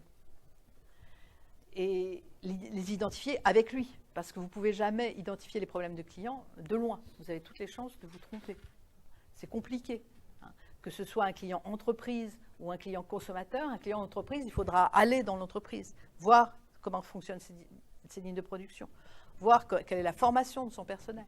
Si vous essayez de vendre à une entreprise une technologie très sophistiquée, il faut que son personnel soit capable de la mettre en œuvre. S'il n'a pas les compétences qu'il faut, ce n'est pas la peine. Il faut que ce que vous allez vendre à l'entreprise soit conforme à son organisation, à ses manières de faire.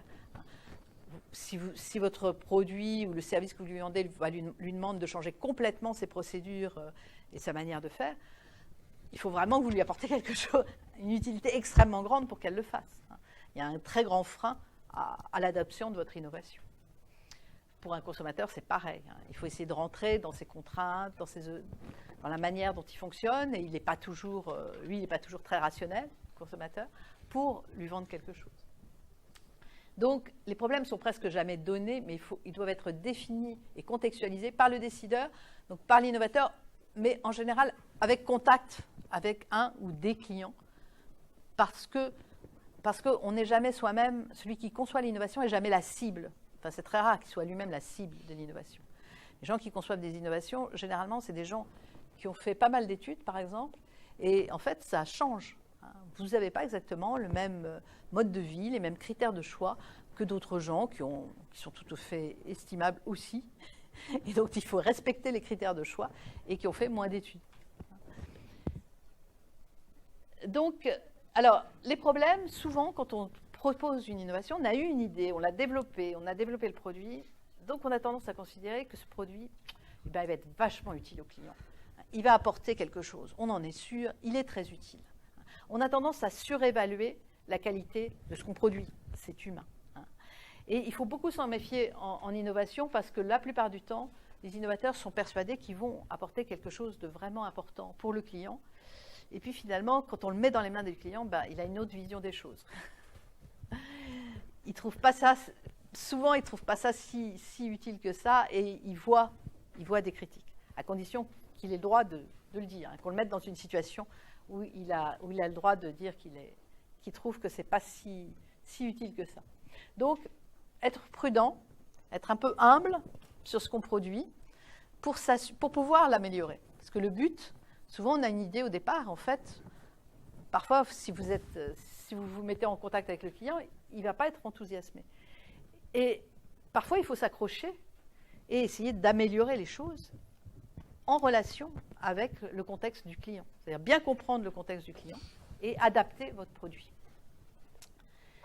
Et évidemment, dans votre exploration, les résultats des actions que vous entreprenez, elles doivent peu à peu servir à réduire l'incertitude. C'est-à-dire qu'effectivement, vous allez essayer d'explorer la technologie, d'explorer les composants, les ingrédients, pour voir ce qui marche, ce qui ne marche pas. Vous allez essayer d'avoir des contacts avec les clients pour voir quels sont leurs besoins, justement, et dans quel contexte s'expriment ces besoins. Donc tout ça, c'est des choses, tout ce que vous allez entreprendre, ça doit permettre peu à peu de réduire l'incertitude tout au long mais ça va être long, c'est tout le processus d'innovation qui va vous permettre peu à peu de réduire l'incertitude du processus. Voilà, donc le but est de réduire le niveau global d'incertitude, et j'aime bien ces citations d'un sociologue qui s'appelle Alter. La gestion de l'innovation n'est donc pas une aventure non contrôlée, elle permet progressivement de parvenir à atteindre des objectifs. Le problème, c'est plutôt qu'au départ, les objectifs sont flous et qu'à l'arrivée, en fait, ce sera peut-être pas les mêmes que ceux du départ.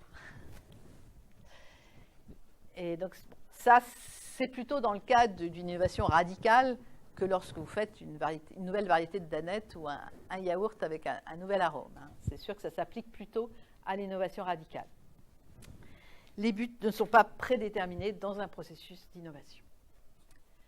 Alors, on va parler de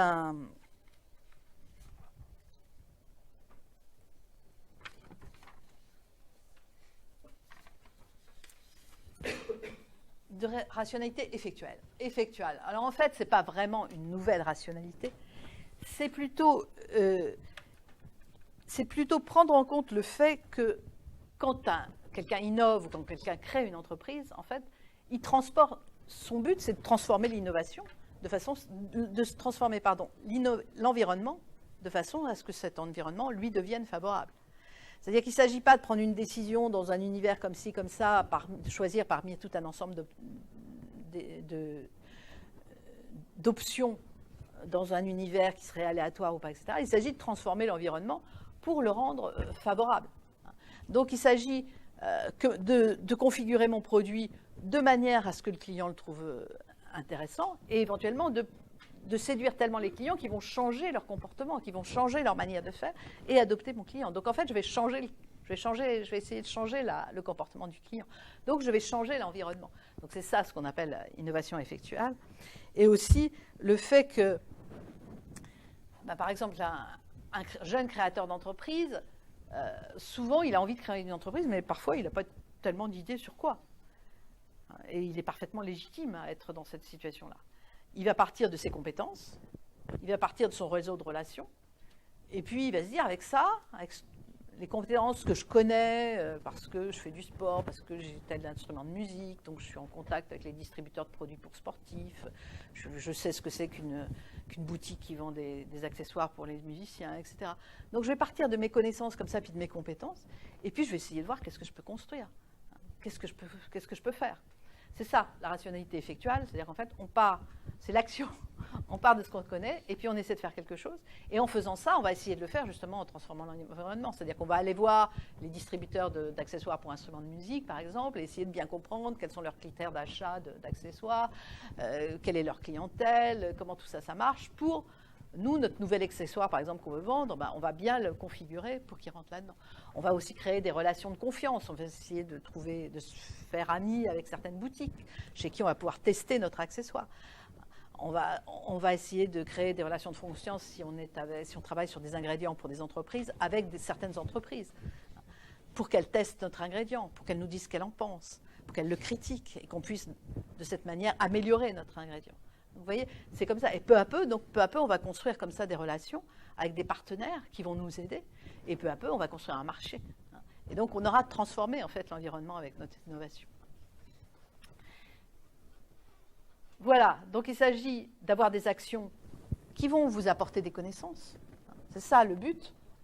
Il ne faut pas faire des actions au hasard. Il faut faire des actions qui soient utiles pour vous apporter des connaissances. Et il s'agit de transformer l'environnement d'une manière qui vous soit utile, donc fiabiliser le processus de production, créer des relations de confiance et à terme créer un marché.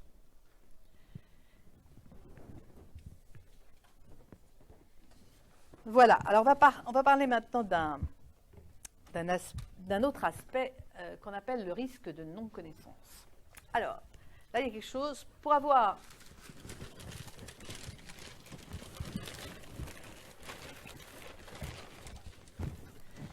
je ne vous ai pas dit, mais pour avoir une bonne note à l'UV, en fait, il faut tirer une boule blanche dans un de ces sacs.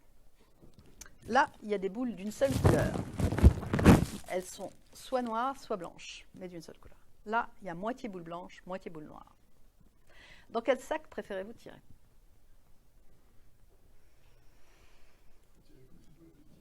Pardon? Blanche. Qui veut tirer dans ce sac-là? Oui, la majorité. Qui veut tirer dans ce sac-là? Il y en a généralement très peu. Donc généralement, la majeure partie des gens veulent tirer dans ce sac-là. Ici, on prend un risque qu'on appelle un risque de non-connaissance. On ne sait pas quelle est la couleur des boules. On sait qu'elles sont d'une seule couleur, mais on ne sait pas. Ici, on prend un risque qui est aléatoire. Il y a moitié boule blanche, moitié boule noire, donc on prend un risque aléatoire. En fait, la probabilité, de votre point de vue, la probabilité de tirer une boule blanche, elle est de combien? Elle est de 50% dans les deux cas, puisqu'on vous dit qu'ici, elles sont soit blanches, soit noires. Elle est de 50% dans les deux cas. Mais pourtant, ici, effectivement, c'est le hasard qui va décider. Ici, c'est une question que vous ne connaissez pas. Et en fait, ce risque est donc plus déstabilisant, surtout pour des managers, parce que c'est un risque de non-connaissance. En fait, il y a quelqu'un qui sait la couleur des boules. C'est celui qui les a mis dedans. Si vous aviez comme copain celui qui a mis les boules dedans, si vous aviez le bon réseau de relations, vous sauriez. Donc, c'est un risque qui est plus dérangeant. Et dans les processus d'innovation, il y a beaucoup de risques de non-connaissance. Je vous rassure, je suis très, très sèche dans la notation. Et ce n'est pas un tirage au sort. Donc là, quand on perçoit des lacunes dans son système de représentation, on sait que son processus de décision, il est affecté de risques de non-connaissance. Et comme on ne peut pas tout savoir, c'est très gênant. En général, les gens préfèrent prendre un risque qu'ils perçoivent comme un risque aléatoire. Alors après, savoir si le risque est aléatoire ou pas, c'est une autre question. Mais ce qui est sûr, c'est que un manager, par exemple, votre entreprise a sorti un produit nouveau et puis clac, la réglementation change, le produit n'est pas conforme à la nouvelle réglementation. Il peut dire c'est un risque aléatoire, c'est la faute à pas de chance. Face au risque aléatoire, on se dit c'est un aléa, c'est la faute à pas de chance. Le problème, c'est que vos collaborateurs, eux, ils risquent de trouver que c'est plutôt un risque de non-connaissance et que si vous aviez entretenu des relations avec les politiques, vous auriez pu voir venir que la réglementation avait changé et donc, ou alors même faire du lobbying pour qu'elle ne change pas. Et donc, en fait, vous êtes dans une situation où vous auriez dû avoir les connaissances. Un manager, il est censé savoir. Évidemment, après la limite, il ne peut jamais tout savoir. Mais c'est pour ça que c'est assez désagréable. C'est pour ça que les processus d'innovation sont assez inconfortables. Et c'est pour ça aussi qu'ils provoquent des conflits, parce que dans une situation inconfortable comme ça, on va être plus facilement en situation de conflit avec les autres. J'ai une amie qui fait du conseil, notamment auprès des PME, et elle me disait que c'était un directeur de PME, il avait un produit standard qu'il faisait depuis longtemps, puis il s'est dit, bon, je vais essayer de faire un produit un petit peu nouveau, innover un peu, ça va donner un peu plus d'éclat à ma marque si je fais des produits nouveaux.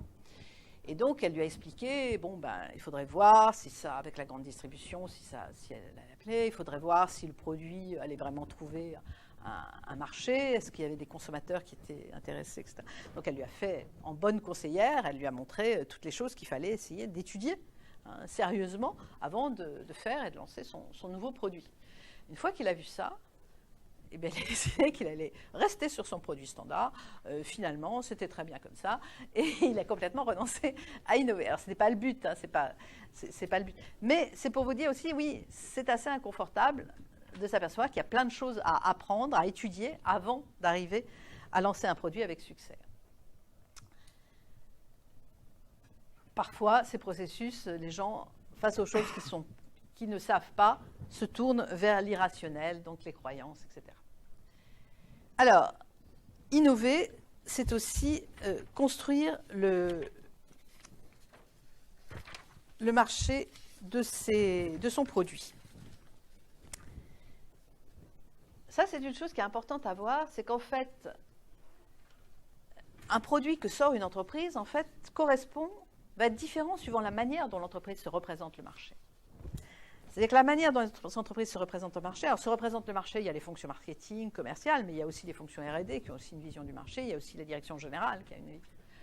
Et en fait, c'est ça qui va définir le produit que l'entreprise lance sur le marché. C'est la manière dont elle se représente le marché. Et parfois, elle se représente mal, le marché, l'entreprise. Parfois, elle reste sur des schémas qui sont en fait, il a une représentation du marché qui date de 3 à 5 ans, et elle ne l'a pas remise en cause. Elle n'a pas refait des études de consommateurs. Elle n'a pas été voir des consommateurs directement. Et du coup, elle est dans une vision du marché qui date et qui n'est pas du tout adaptée. Donc ça, c'est plus fréquent qu'on ne pense. Donc vous le savez bien, les marketeurs, ils structurent les marchés, c'est-à-dire qu'ils disent, bon, dans ce marché, ce qui est important, c'est l'âge, donc l'âge et le sexe. Donc on va considérer qu'il y a un segment. Toute la segmentation des marchés, c'est en fait une construction mentale par les marketeurs. Parfois, elle est juste, parfois, elle est fausse, parfois, elle est juste, mais pas complète. Et parfois, justement, sortir un nouveau produit qui marche, ça va être d'identifier un segment de marché que personne n'a vu et qui est insatisfait par les produits existants. Donc, la manière dont les marketeurs vous présentent le marché dans une entreprise, il ne faut pas considérer que c'est de la science, parce que ça n'est pas, et que c'est intangible. C'est parfois plein de trous. C'est parfois plein aussi parfois de fausseté même. Parce qu'on projette beaucoup de choses de soi-même sur le consommateur. On a bien tort, parce qu'on n'est pas la cible. Le marketeur qui a sorti d'une école de commerce, il ne raisonne pas, il n'a pas la même manière de consommer que la moyenne de la population. C'est pas vrai. Il a un niveau de vie beaucoup plus élevé. Donc, il n'a pas du tout les mêmes critères d'achat, il n'a pas la même vie, il n'a pas les mêmes contraintes de temps qu'un banlieusard, etc. Donc, en fait, il faut vraiment aller les voir, les gens pour qui vous produisez. Il ne faut pas inventer ce qu'ils vont faire. Et donc ça, c'est très important si on veut sortir un nouveau produit. Il faut considérer que le marché, il faut le concevoir. il faut le concevoir, ça va être un gros travail. Donc, bon, la firme qui fait du marketing, elle construit les segments. On espère qu'ils existent. Hein, les femmes de 25 à 35 ans, les hommes de 50 à 60 ans, ça c'est des segments de marché. Hein, les ruraux, les urbains, souvent il peut y avoir ce type de critères. Et elle va concevoir tout ça pour arriver, elle, à faire de la marge. Donc à choisir les marchés sur lesquels elle va faire de la marge, soit des marchés où le prix du produit sera cher et elle fera la marge parce que le prix du produit est cher, soit des marchés sur lesquels elle va vendre des produits à bas coût, mais avec donc des produits peu chers, mais où sa marge est quand même importante. Alors, la communication et la publicité là-dedans. Oui, alors un point, toujours l'histoire, est-ce que c'est le marketing qui crée des besoins que les gens n'ont pas? On ne peut pas créer des besoins si les gens ne sont pas prêts à avoir ces besoins-là. C'est-à-dire que si le marketing, si on arrive à lancer un produit et que les gens l'adoptent, ça veut dire qu'il y avait un besoin latent quelque part, quoi. Sinon, même si on peut faire énormément de publicité, on n'arrivera jamais à créer un besoin qui ne correspond à rien. À part si c'est purement, purement un signe de classe, par exemple un signe de classe sociale, ou donc quelque chose qui va être généralement fugitif, hein, disons des aspects snobisme qui peuvent jouer si vous faites la bonne com, hein, la bonne communication. Mais ça va généralement être des choses qu'il va falloir renouveler parce que ça va s'user assez vite. Donc en fait, la demande, elle peut ne pas exister parce que le produit n'existe pas. Mais quand vous mettez le produit dans les mains des utilisateurs, il faut que, ça prendra peut-être du temps, mais il faut qu'à un moment, ils trouvent le moyen d'utiliser. Et si jamais ils ne trouvent jamais le moyen d'utiliser, ben, votre produit n'a aucune chance de marcher. Hein. Et avec toute la communication, toutes les bonnes publicités n'y serviront à rien. Il faut qu'il y ait un besoin latent quelque part, même si au début, il ne s'exprime pas. Mais parfois, ce n'est pas évident. La tablette, au départ, tout le monde disait, ça n'a que des inconvénients. Ce n'est pas un ordinateur, hein, ça n'a pas toutes les fonctionnalités d'un ordinateur, et c'est quand même plus encombrant qu'un téléphone portable. Donc, quel est l'intérêt, hein? Au début, personne n'avait perçu, et ce n'est qu'à partir du moment où les gens l'ont dans les mains que finalement, ils y trouvent des utilités. D'où l'intérêt du prototypage. Il faut mettre entre les mains des gens des prototypes, des maquettes, parce que c'est là qu'on s'aperçoit qu'eux, ça découvrent des usages. Parce qu'il faut aussi qu'ils travaillent le client pour les trouver, les usages. Alors, comment marchent les critères de consommation? Les communautés humaines, elles ont tendance à se créer des repères de consommation. Votre mère, vos parents, ou peut-être vous, on sait comment reconnaître un poisson qui est frais, par exemple. Qu'il ait les écailles brillantes, qu'il ait l'œil vif. Hein. Donc on a des critères comme ça. Les viandes, une viande, il faut qu'elle soit d'une couleur rouge vif. Hein. Si elle est un peu sombre, on va se méfier. C'est pour ça d'ailleurs que les viandes sous atmosphère modifiée, au départ, elles ne se vendaient pas parce qu'elles étaient justement d'un rouge très sombre.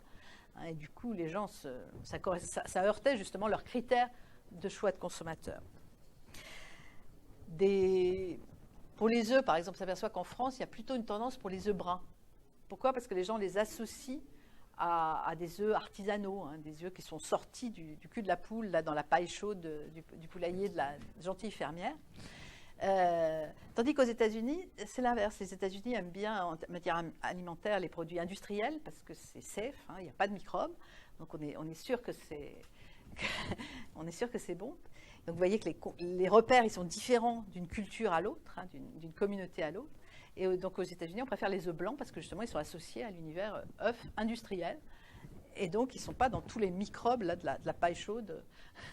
Hein, si vous faites une publicité aux États-Unis, en France, on peut faire une publicité pour un fromage, par exemple avec un berger un peu loqueteux qui marche avec ses moutons dans un chemin plein de poussière. Là, en France, ça va plaire parce qu'on a des racines rurales qui sont encore très fortes, on a des codes, donc la ruralité, c'est authentique. Tous ces éléments-là, on les associe hein, avec la nature, la campagne, etc. Aux États-Unis, c'est l'inverse. Hein. La nature, on s'en méfie, c'est plein de choses, ce qui est vrai aussi, hein, c'est plein de choses dangereuses, la nature.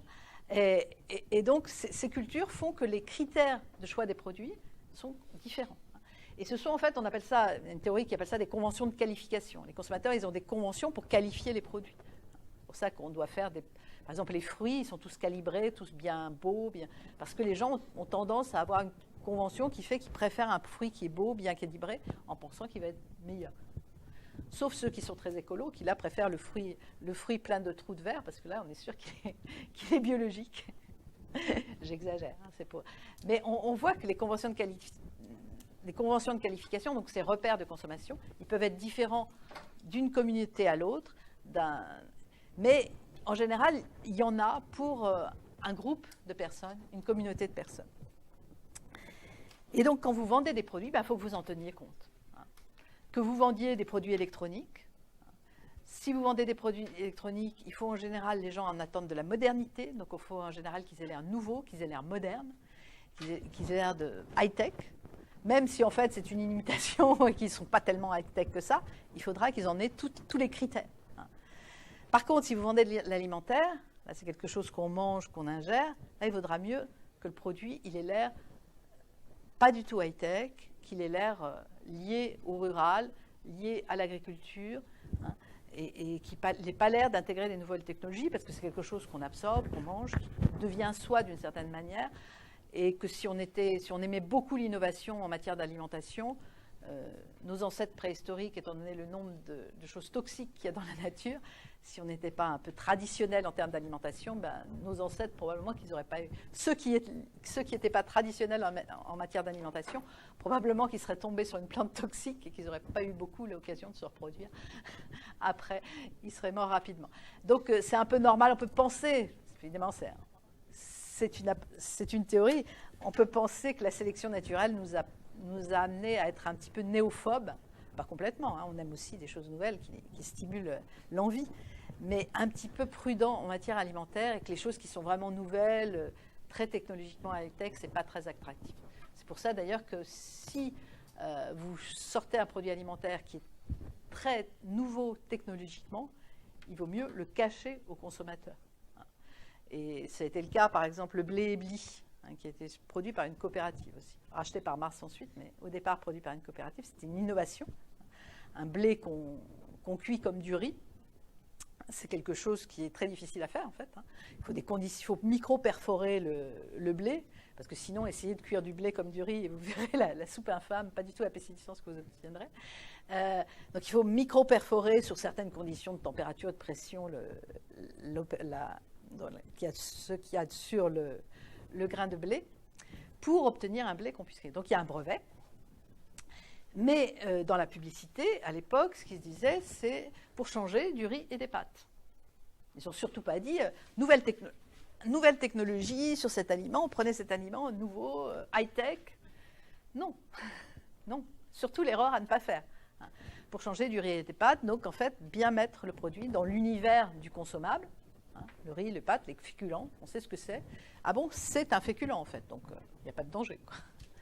Pour rendre ce produit. Donc vous voyez, ça c'est très important. Il y a aussi une entreprise, là c'est dans la conserve de poisson, qui avait fait une publicité. C'était à l'époque, ils venaient d'acheter des bateaux pour congeler le poisson en mer. Ce qui est une manière de garder une bonne qualité au poisson que de le congeler en mer tout de suite après la pêche. Donc en fait, ils ont fait une pub là-dessus, sur leur magnifique bateau-usine pour congeler le poisson en mer. À côté, la multinationale américaine, elle, fait des publicités, je crois qu'elle les fait toujours d'ailleurs, avec les pêcheurs qui rentrent dans leur petit bateau de pêche, dans le petit port breton aux digues moussues, là, avec leurs lignes. La multinationale, elle ne pêche pas ses thons à la ligne. Mais la publicité, c'est ça. Et évidemment, la part de marché de celui qui a l'air, qui prétend qu'il pêche ses thons à la ligne, est beaucoup plus grande que celui qui affiche ses bateaux-usines, même si la multinationale a des bateaux-usines depuis bien plus longtemps que l'entreprise moyenne française. Donc ça, c'est très important, surtout que pour les produits de biens de consommation, la cosmétique et l'alimentaire, en fait, le cerveau, il intègre des tas de données, et le goût d'un produit alimentaire, il est fonction de toutes les représentations que vous avez dans le cerveau. quand on fait des tests à l'aveugle, justement, cette entreprise, elle avait fait un test à l'aveugle avec son poisson en conserve, un test à l'aveugle sans l'emballage commercial, avec le concurrent, justement, le produit de la multinationale. À l'aveugle, c'était le produit de la PME qui était préféré. Dans l'emballage commercial, quand le testeur voyait l'emballage commercial, là, il préférait le produit de la multinationale. On a fait plein d'expériences, en fait, ça marche comme ça. C'est-à-dire que le cerveau intègre à la fois l'univers publicitaire que vous avez accroché au produit et les aspects rationnels, gustatifs, immédiats, les qualités organoleptiques ressenties du produit. Mais en fait, elles sont influencées par toutes les représentations qu'on a. Ça peut être des expériences antérieures. Ça peut être il se trouve que vous avez des expériences antérieures pas bonnes avec ce produit, donc vous allez pas l'aimer. Mais ce n'est pas parce qu'en fait, au niveau gustatif, il n'est pas bon pour vous, vous ne le trouvez pas bon. Vous ne le trouvez pas bon parce que vous avez des représentations qui ne sont pas... Et on a fait ça, on fait par exemple des tests à l'aveugle, on a fait des expériences de tests à l'aveugle de produits alimentaires en passant aux gens. Donc on leur fait évaluer un produit sur une échelle hédonique. Donc on donnait une note, combien ils aiment ou n'aiment pas ce produit. On leur fait passer devant des images douloureuses, des images de guerre, des images désagréables. Puis un autre groupe, on fait la même évaluation du même produit, exactement pareil, mais on fait passer des images harmonieuses, agréables. Eh bien, le groupe qui a des images harmonieuses évalue le produit beaucoup plus positivement que celui qui l'a goûté avec en face des images désagréables.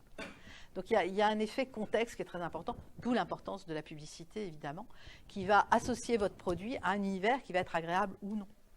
Pour ça, vous avez vous avez Magie, Buitoni, etc., beaucoup de noms qui sonnent un peu italiens en alimentaire. L'Italie, ça vous évoque quoi?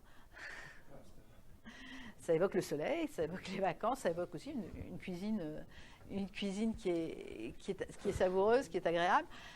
Et donc, on joue là-dessus.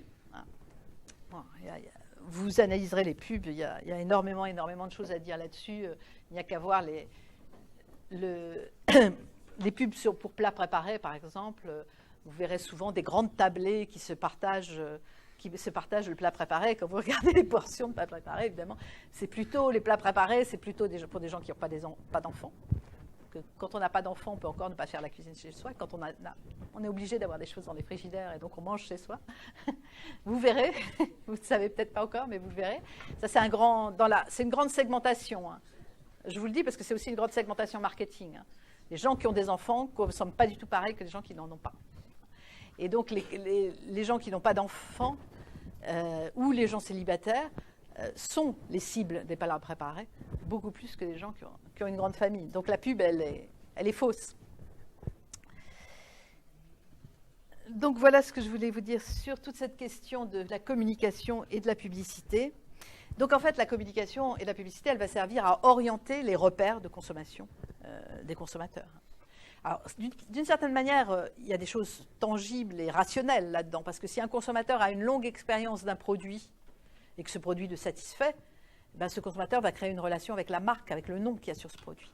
C'est pour ça que les marques peuvent avoir une valeur. Les marques n'ont de valeur que celle de l'historique positif que le consommateur a avec ce produit. Ce n'est pas parce que vous avez une marque qu'elle a une valeur. Vous déposez la marque Tartampion demain, elle n'a aucune valeur. Par contre, si sous la marque Tartampion, vous produisez des choses qui sont extrêmement... Vous produisez la tablette, vous êtes le premier à sortir la tablette, elle s'appelle Tartampion, et bien peu à peu, la marque Tartampion, elle va être extrêmement prisée. Elle va prendre une valeur et elle sera un lien entre le consommateur et le producteur. Et entre plein de choix de tablettes, ben, je vais choisir celle-là. Ça ne s'appelle pas Tartampion, elle a tendance à s'appeler Apple, mais c'est la même chose.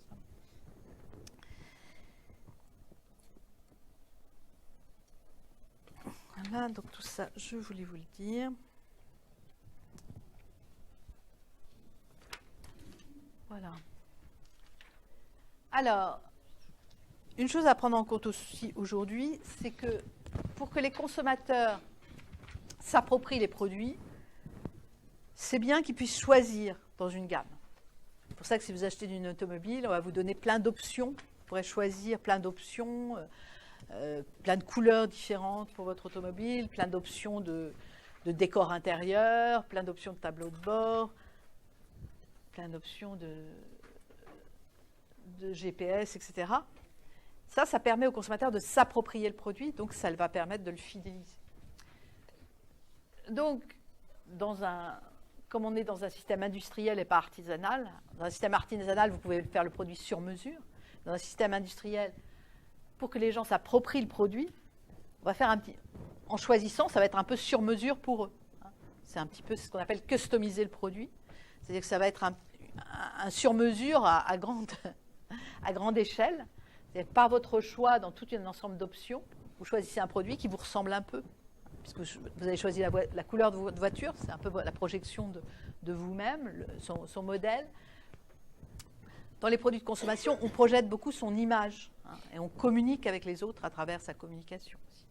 Donc l'importance d'offrir une gamme importante. C'est pour ça qu'en agroalimentaire, vous avez des gammes de parfums, des gammes d'arômes très importantes. Dans beaucoup de produits, vous avez des gammes importantes, ce qui permet ce phénomène-là. Mais pour construire cette variété qu'on offre aux consommateurs, eh bien on est amené à multiplier en fait les dimensions du produit. Par exemple, une automobile, ce n'est pas seulement quelque chose pour se déplacer.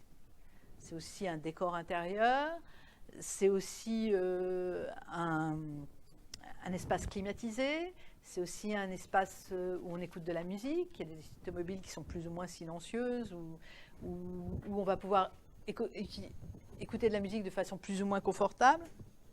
Maintenant, c'est aussi avoir le GPS. Bientôt, le GPS vous dira quand est-ce qu'il y a un bistrot sympa au prochain carrefour ou pas. Vous aurez le Goemio intégré. C'est sûr qu'on va aller vers ça. Il y aura de plus en plus de choses dans les GPS. Maintenant, il peut y avoir des écrans dans les voitures pour distraire vos enfants. Donc, on développe les dimensions du produit. Il devient quelque chose de plus en plus dimensionnel. Comme ça, on crée de la variété pour le client.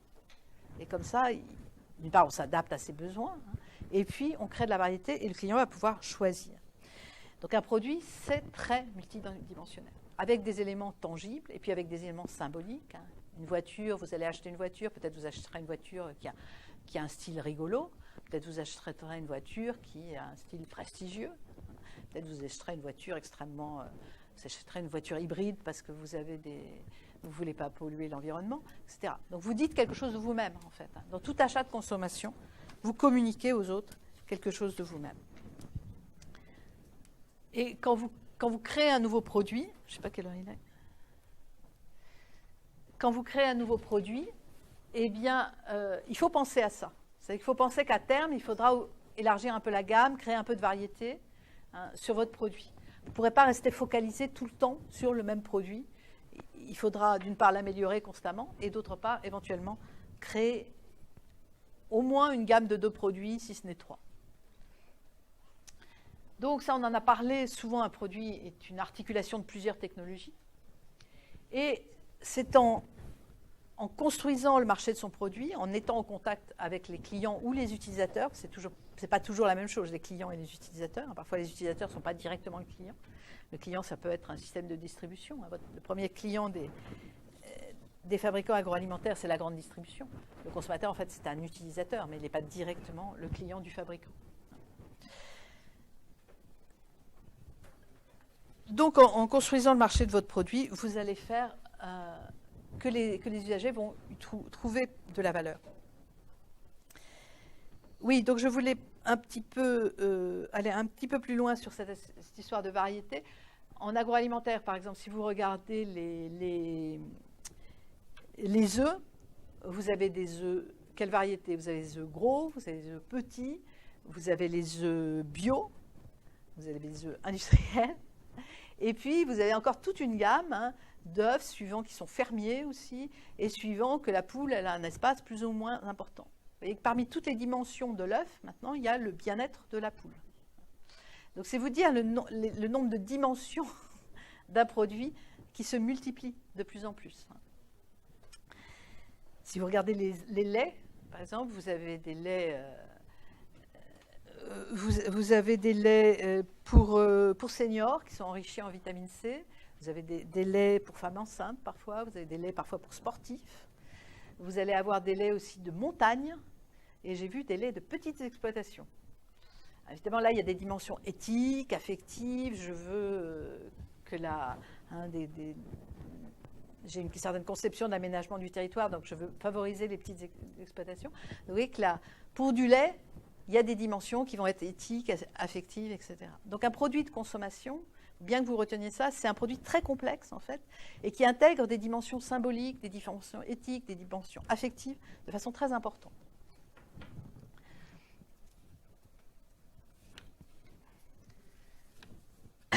Sur les produits alimentaires, l'authenticité, ça va être un critère important.